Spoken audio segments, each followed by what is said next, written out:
რუბრიკაში პორტრეტი შემოგთავაზებთ დამსახურებული პედაგოგის რაისა სონგულიას პორტრეტს.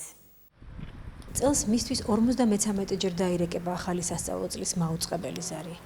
გრძალვითა და ფრთხილი ნაბიჯებით მიაშურებს სკოლას მასწავლებელი, რომელმაც თავისი ცხოვრების შეგნებული პერიოდი მოსწავლეების აღზრდას მიუძღვნა. სოხუმელი პედაგოგი რაისა სონგულია დღეს აფხაზეთის მეორე საჯარო სკოლაში ქიმიის მასწავლებელია. ეს არის ყველაზე ძვირფასი პროფესია, რაც კი არსებობს დედამიწის ზურგზე, იმიტომ რომ ჩვენ ვართ ის ადამიანები, რომლებიც მოძღვრავთ ჩვენ ბავშვებს და ამიტომ პედაგოგი არის ახალი თაობის მოძღვარი. და ყველა ადამიანმა, ვისაც ეს პროფესია აქვს, ძალიან გულისხმიერი უნდა იყოს ბავშვების მიმართ და დიდ სიყვარულს უნდა განიცდიდეს. თუ ბავშვი არ გიყვარს, არ შეიძლება იყოს პედაგოგი და არ შეიძლება სკოლაში მუშაობდე. სასწავლო წლის დასაწყებად კოლეგებთან ერთად ამზადებს საკლასო ოთახს, საბუნებისმეტყველო კაბინეტს, რომელსაც წელს ძვირადღირებული ლაბორატორიული მასალები შეემატა. გული იმაზე წყდება, რომ მშობლიურ სოხუმის პირველ საშუალო სკოლაში ძველებურად არ ისმის ქართული საუბარი. მე ვფიქრობ ხოლმე ძალიან ხშირად, რომ ხომ არ ტირის ნეტავის კედლები, რადგან ქართველი ბავშვები არ არიან. და მე მინდა ჩემი სკოლის ყოფილ მოსწავლეებს, ჩემს ყოფილ პედაგოგიურ კოლექტივს მოულოცო სასწავლო წლის დაწყება. ქალბატონ რაისას სიყვარული ბავშვებისა და საყვარელი საქმისადმი კარგად ესმით ოჯახში და ხელს უწყობენ, რათა არ მოწყდეს პედაგოგიურ მოღვაწეობას. რაისა სონგულია და მისი მეუღლე ნოდარ ამაღლობელი სტუდენტობიდან ერთად მოდიან. 2010-ში ყვალა გადავიხადეთ ოქროს ქორწილი 50 წელი ერთად ვართ. მეტი ერთა გავიდა მის შემდეგ 5 წელი გავიდა მის მერე. გაჭირვების დროს ერთად ვართ, ქალხინების დროს ერთად ვართ. წესიერად გავზარდეთ შვილები, შემიძლია ვთქვა, რომ პატიოსანი მოქალაქეები არიან, განათლებაც მიიღებს იმ დროისათვის შესაფერისი.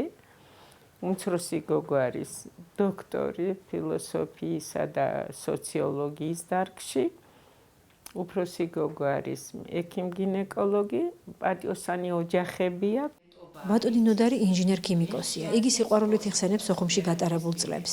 ილია ვეკლოს სახელობის ფიზიკა-ტექნიკურ ინსტიტუტს, სადაც 1962 წლიდან მუშაობდა.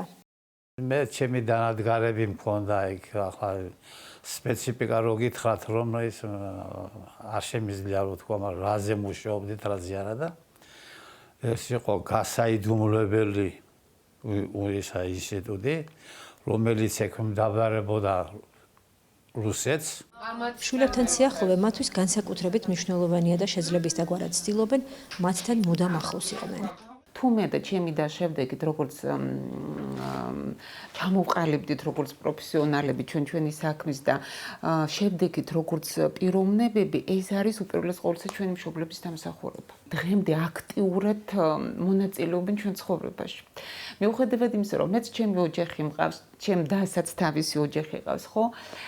ჩემო მშობლებმა იციან ჩვენი ოჯახის შესახებ აბსოლუტურად ყველაფერი.